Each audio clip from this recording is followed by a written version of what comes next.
دمعي شوقا আগে বলে দিচ্ছি আজকের ব্লগটা অনেক বেশি শর্ট হবে, কারণ আমি অনেক টিপ নিতেই ভুলে গেছিলাম, আজকে একটু ব্যস্ত ছিলাম।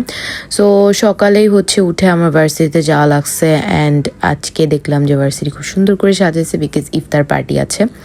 তারপর আমি আর আমার ফ্রেন্ড মিলে বসেছিলাম। অ্যান্ড আমার যেহেতু অনেকটুকু একটা গ্যাপের পর আরেকটা ক্লাসটা করে বের হওয়ার পর দেখি ঝুম বৃষ্টি, অ্যান্ড বছরের ফার্স্ট বৃষ্টি। এটা আমার ভালোই লাগতেছিল, কিন্তু আবার একটু উইয়ার্ড লাগতেছিল যে এত ফাস্ট বৃষ্টি কিভাবে।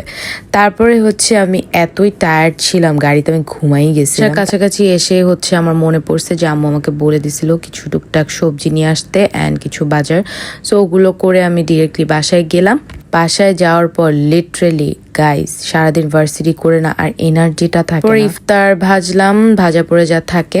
অ্যান্ড আমার ফেভারিট পার্ট পেঁয়াজু আর বেগুনি, এই দুইটা জিনিস আমার অনেক পছন্দ। আর এই দুইটা জিনিস আমি বেশি করে বানাই, বিকজ এই দুইটা জিনিস আমি সব থেকে বেশি খাই। তারপরে আমি ইফতারের পর ওরকম কোনো ক্লিপ নিই নাই, একটু রাতের দিকে আম্মুর সাথে বের হয়েছিলাম শপিং এর জন্যই বলতে পারো। সো এরপরে আমি লাডোনাতে গেলাম, সেখানে আমি কিছু কালেকশন দেখলাম।